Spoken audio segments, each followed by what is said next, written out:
At least they don't go down. Exactly. Well, we, on behalf of Pro Home, we thank you for joining us again. As my board members know, the treasurer has been a huge ally to us here at Pro Home and the mission that we advocate for on a daily basis. And when the opportunity came up to host and to talk a little bit about what we do more in depth, we definitely jumped in. And we also arranged for our first client under a new program, Mr. Treasurer, $20,000 for first-time home buyers to buy new homes here in Taunton. Okay, let's stop with Mr. Treasurer. Steve is fine. My parents did not name me Mr. Treasurer, they named me Steve. All right, Joe? Yes. Okay. So, in particular, which area would you like to start off with first, foreclosures? Well, tell me a little bit about the program that you're part of. I want to listen to you. The program, what amazes me the most about it is the simplicity of it. The simplicity of the program. And the way Pro Home is managed. It's highly organized, it's highly efficient. I was a first-time home buyer. My first home was more overwhelming than anybody had warned me it was. It takes due diligence and it's very complicated. I was afraid that getting involved with Pro Home, not afraid, I was looking forward to the experience, but it was not complicated. I'm single, I'm a first-time home buyer, I only have one income. I've been a blue-collar worker all my life. I had a hard time coming up with a down payment. I work full-time for a week, overnight, third shift.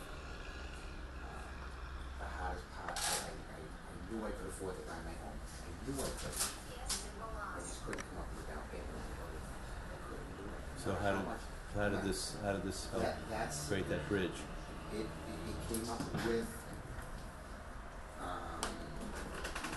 almost $10,000 worth of housing costs in my down payment. Mm-hmm. That was all I needed. I'm paying less now for my home than I did for rent the last 28 years. All I needed was that assistance. And you're going to build equity Exactly. over a long period of time. Exactly. I just made my first mortgage payment. It was easy, you know. But the most surprising part about it was Pro Home was there every single step of the way. Whether it be something that have to do with their program or something outside of their program. Bettina was there with me if I had questions about my real estate to answer for me. So it's not only the aspects of their program that they assist you with, they're there for you every step of the way. So it actually made the whole entire process easier having Pro Home involved and people like Bettina, rather than complicating it even more. Tell me a little bit about you in terms of your work, your background, and some of the things that you, now that you're in the home, you've got the home, and sort of you're moving on and sort of building a foundation. Tell me what you would like to do in terms of ongoing financial literacy, additional education that you hope to get. I started school a few weeks ago. Where? At Bristol Community College. Good for you. And I have a high school diploma. I never went to college. When I got into my new home, I started school this summer for business management, trying to advance my career. It's not just buying your own home isn't just it benefits every aspect of your life. Not just being able to own your own home and build equity. It's every aspect of your life expands. You know what I hear in your voice? I hear a sense of optimism, a sense of hopefulness that after a lot of struggle, you now in an educational program that's going to get you an associate's degree, and who knows what you're going to do after that. Maybe you'll go for a 4-year degree, that you've got a home because Pro Home helps you get over that bridge, that all the key things in your life are starting to work. I can't believe how much better my life has gotten since I first bought my own home. It's you don't realize it until you actually do. I want to accomplish more. You know, accomplishing, buying my first home was the biggest accomplishment I ever did in my life. I've been an honest, hardworking person my entire life, and I paid my bills on time. I just couldn't get there. And then a friend of mine suggested that that I go to Pro Home, and I took the classes, and they were enjoyable. There was a lot of people there. They had professional speakers there, which was excellent. I learned so much at those classes with home inspectors, bankers, everybody that has to do with the process of buying. You know, one of the things that we're trying to accomplish, as treasurer, I have the state's Office of Financial Education in the Treasury, and you'd appreciate this, being an educator basically all your life. We realize that high school students, except when it's something that a certain teacher wants to do, fundamentally we don't teach financial education, financial literacy to our high school students. I don't think any high school student should graduate without some basic financial understanding. Think about what you might have been able to ask and some of the questions you might have known if you had a course. So last year we embarked on a 3-year pilot program. This was because of a grant by the legislature, and they're renewing it to 2015, $250,000 grant to make some money available to 11 high schools in 10 of the gateway communities. They applied for it, and we're going to try to learn something from these new initiatives, teams of teachers creating financial literacy courses, fundamentally to learn what can we do to broaden that and to offer financial education, financial literacy to every high school student in Massachusetts. We can do this. It shouldn't be a mandate that we simply dump on our schools and say, here's another unfunded mandate. We've got to find a way to provide the resources for it. But teachers are so excited, math teachers, social studies, guidance teachers, working together to create some pilot programs. And what you're saying is, I never had the financial literacy. I never knew. And after I learned and how much it benefited my life, I wanted to learn more. That's why I went back to school. I was like, there's so much I don't know. Yeah. And everything that I learned at those pro home classes, I knew nothing about. And a lot of people make mistakes when they buy their first home. Because they don't have the opportunity or the exposure to a program like Pro Home, which is vital to first time, second time, third time home buyers. There's so much about the process that people don't know. You know, I've spent a good part of my life in the nonprofit world, involved in various organizations, Project Bread, the Walk for Hunger, Women's Lunch Place, dealing with issues of hunger and homelessness. But this one, what I was excited to learn about Pro Home, when I did my research, I was asked to be the speaker at the annual meeting over in Rainham. And what I learned was that this whole sort of nexus between financial literacy, home buying, dealing with abandoned property, making that abandoned property ready to be inhabitable so that people can live in those homes. I mean, this is the kind of work that nonprofits do a lot, and I'm a huge believer that the nonprofit sector of our economy has such power, such imagination, real solutions that make a huge difference in the lives of people, citizens, individuals. How many employees do you have? How many? 7. 7 total. So I don't know if you know this, but you may not even know this. Last year, we embarked on an effort working with the Mass Nonprofit Network. It was a group of nonprofits, about 700 nonprofits, growing significantly, because we have tens of thousands of nonprofits in the state.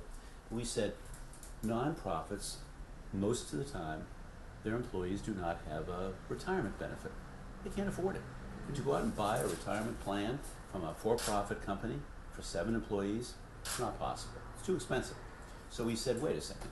We run at the state the SMART plan. It's a deferred compensation plan. It's very much like a 401k. That's really what it is, a 401k, deferred compensation. So we said, we serve almost 300,000 public employees. So what if we took that plan and made it available, separate and distinct, to all nonprofits? Well, the legislation finally passed. It allows any nonprofit with 20 or fewer employees to have a retirement benefit. Passed the legislature, signed by the governor. Then we had to go to the Internal Revenue Service to get approval. That takes a long time. A couple of weeks ago, we got the word. The IRS approved it. They said it's a qualified plan. We've got a few more details. We announced last week at the annual legislative day up on Beacon Hill, the Mass Nonprofit Network, that we're finally within just a little bit of being able to offer statewide to every nonprofit in Massachusetts with 20 or fewer employees a retirement benefit at a fraction of the cost. You'll be able to afford this. And why should we ask those who work in the nonprofit sector to work 3, 5, 8, 10, 15 years, and when they go to retire, they're going to fall back on Social Security? That's it? No retirement benefit? I think having a retirement savings plan that is qualified and that allows individuals to put money aside without paying taxes on it at the time, at a tiny administrative cost, it elevates, it lifts up, it says to the nonprofit sector, you matter, we're going to do everything we can to be helpful to you. And I'm really excited about what you said. You said I didn't ever understand until I started to get into home buying, kind of what opportunities were open to me. And now you said, now as a result of a home, I'm in school, I'm going to BCC, I'm going to get my associate's degree in business, and my guess is if I come back here in 4 years, and you're sitting here, my guess is you'll say, I got my associates, and now I'm on to get a 4-year degree. Someday you're gonna have that hood around your neck and a mortarboard on your head, as uncomfortable as it will be, and you're gonna say, this is great. This is something that I was able to get done. And how did it start? It started because of your relationship with Pro Home. That's amazing. That's a wonderful. That was the very first step. Without Pro Home, I would not. Obviously, I wouldn't be sitting here, and I'd still be paying rent, and I wouldn't be in college. Tell me a little. I want to tap into your, years of experience. How many students would you say you saw go through the schools in your time with leadership? How many high school diplomas did I sign in Taunton? Would you say? About 9,000. So if you sign 9,000, and if every one of those 9,000 kids had a financial literacy curriculum built somewhere into math or social studies, do you think that would have helped them in terms of their long-term future? I think there is profound economic financial ignorance in this country. I worked part-time. I actually lasted a couple of weeks for an auto deal a long time ago. And I was told, just talk about the monthly payment. Don't talk about anything else, because that's all you want to know. Can they handle the monthly payment? Don't tell them they're paying 13% interest. Just talk about the monthly payment. They can swing it, they'll buy it. That's probably not wrong. Maybe just swing it. There's profound. It's certainly wrong to put people in a position. Financial interest in this country. Yeah, I agree with you. So let me ask the financial people, the bankers in the room. One of the things that I love about financial literacy is that none of the high schools that are part of this program, none of them, are on their own. They partner with a financial institution. And banks have recognized for a long time that they have a huge role to play. Because who are the future customers? You're a customer of a bank. As your income rises, as you get your associate's degree, as you get your bachelor's someday, your income is going to go up. You're going to become a customer of a bank. So it's only in the bank's self-interest to create a whole new generation of knowledgeable people in financial literacy. Tell me a little bit about your perception of how important financial literacy is to the health, the mental health, the physical health, and the sort of economic well-being of the customers of your banks.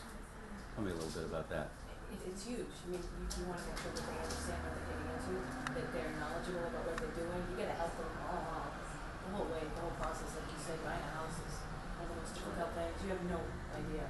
There's a lot of things. So, I mean, I volunteer for Pro Home, and I do financial literacy training, and I do first-time homebuyer training. We also work. My bank works with different area high schools. We just did a Credit for Life fair at BP last week, and those are juniors. So it's starting to trickle up to try to teach the kids.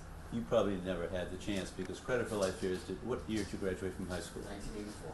So the first Credit for Life fair didn't start until Harbor One, then a credit union, now a bank. Harbor One essentially pioneered the program back in the very late 90s.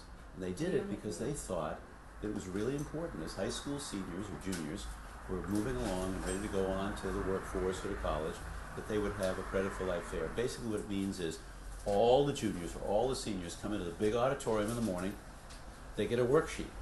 They pick the profession that they want to be in.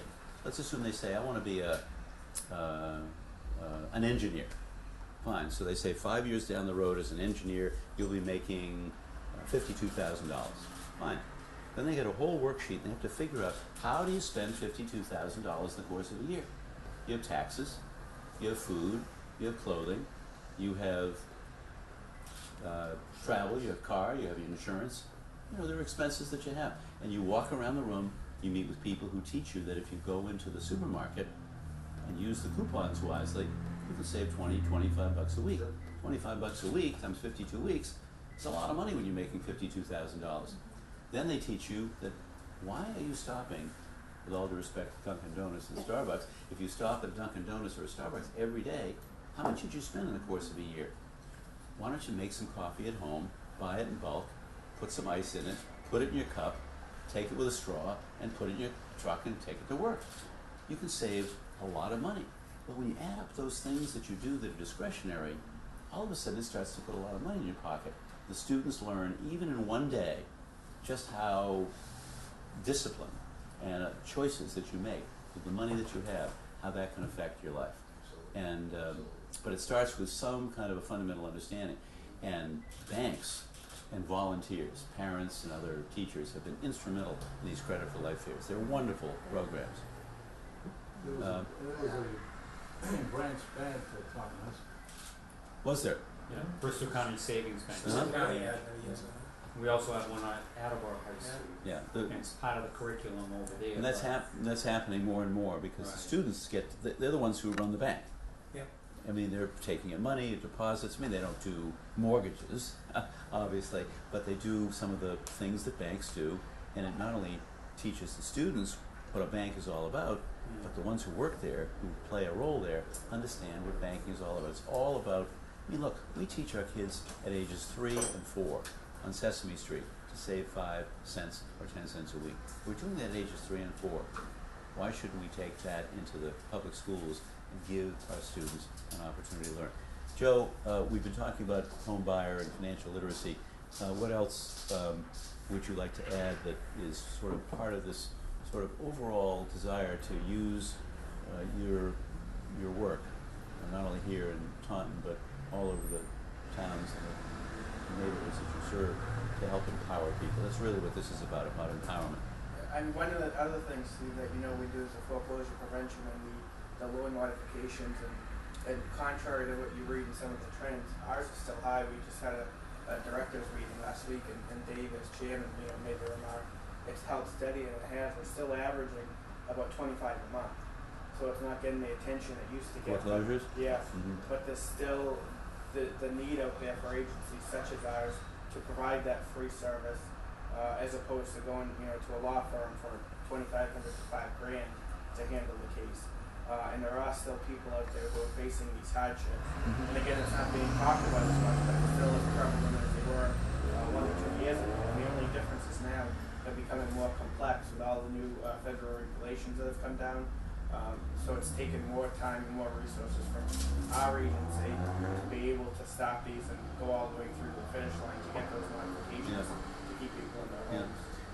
As board chair, you look at the Pro Home and you see the tremendous need for the kinds of services that have had such an impact. I mean, this is, one person whose life, I mean, look, the fundamental goal in life is how do you change people's lives?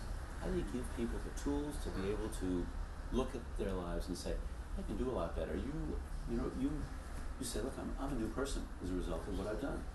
My life has changed, both in education, job, and you're going to take that job and go to a whole new level. When you finish business management, you're going to get involved in the business, and someday you're going to look back and say, I'm a manager now. I'm a manager. I have other people working for me, and you're going to have learned a lot being one of those people who reported to a manager how to manage people and how to treat people with respect, so that you get the maximum out of them. Exactly. So, tell me, the board chair, how do you sort of see the next few years of Pro Home's growth and the way it can impact people's lives in the areas that you serve. It's great to hear of a story like Mike, because we don't always see that at the board level. And, you know, strategically, we want to continue the entity and keep going, educating people, and provide the services that we need to provide. It's always nice and refreshing to hear of a success story, how we put someone in their first home. And it's a case of where it's heartwarming, it's grassroots efforts. We're not going to change the entire world overnight, but if we can help one family become a homeowner, it's rewarding in that aspect. And by the flip side, as Joe said, with foreclosure counseling, if we're able to keep one family in their house, you know, they ran into financial problems, and as Jerry said, I hate to say it, there were lenders out there, not the community banks, let's make that clear, but there were lenders out there that this is your payment, and the people didn't know what they were signing. They didn't know that they were doing an interest only or a balloon note or negative amortization. Somebody just sort of left that out of the conversation. Left it out of the conversation.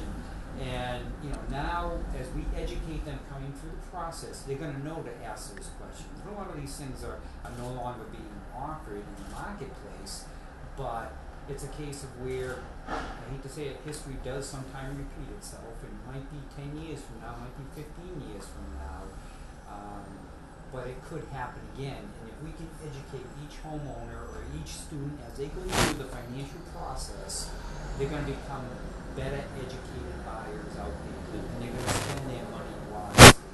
They're going to control their expenses. They're going to know what their income is. They're going to know that education is a path to gain more income and more opportunities. And it's just going to create a whole better society. And then when those like as you get going with your education, someday you may say, look, I think I want to start a small business. I have a dear friend who's in a certain business, and I think that we're going to start a business together. The mechanics and Bristol County, both of them, are participants in something we call the Small Business Banking Partnership. And this was created 3.5 years ago, because when I became treasurer, I asked one question. I said, where are the state's reserve deposits? Our money. I found that the 60% of the money was sitting in banks in Europe, Australia, and Asia. I said, wait a second, something's wrong with this picture. Let's bring that money home, put it in Massachusetts banks, we loan to credit-worthy small businesses to create jobs. Creating jobs is what we do. That's the most important challenge that we face, particularly in some of the communities that you serve that are running unemployment rates well above the state average of 6%. So we began to deposit money into state banks, into state community banks. And it's simple. We'll deposit up to $10 million in any community bank that will give us a competitive interest rate on the money, loan money to businesses, small businesses. We focus, not exclusively, on businesses that are owned by women, people of color, immigrants and veterans, although there are no quotas. And in the last 3.5 years, we put $360 million into 55 banks, including Bristol County and Mechanics, and Mansfield Bank. 3 of the banks represented right here that have taken tens of millions of dollars and put that money to work. Over 8,300 loans and over $1.3 billion of lending. We don't claim credit for every one of those loans, because the bank's the ones who make the loans, but it's been a great partnership. It's been a catalyst. And there's nothing that we need to do more than empower small business owners. And someday, I wouldn't be surprised if I came back here and sat here and you said, you know what I am now? I got my degree, I went on to get my bachelor's, but in between, I started a small business because I thought it was the right thing to do. I wanted to control my own destiny. My grandfather was an immigrant. He said there were only 4 things I wanted to do with my life. He said I wanted to have a healthy family, educate my kids, own my own business, and give something back to the community. So those are all here. We want healthy families. We want to educate people, and you're getting an education now as an adult. Adult learners. My father never went to college. He went to high school, Worcester Academy, and went right into the workforce. It's called common sense. Yeah. 18 years later, my father went to college, started at night school. 13 years later, he got his bachelor's. I think what you've been doing as state treasurer, what David referred to, a lot of these questionable practices have gone away.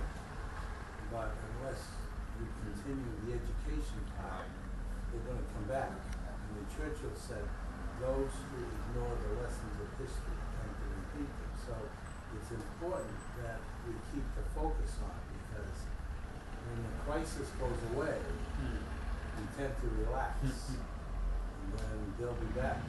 So we've got to keep doing it. Government has to keep doing it, the banks have to keep doing what we want to do. It's just, but this is a partnership. Think about think about what we've got around this table.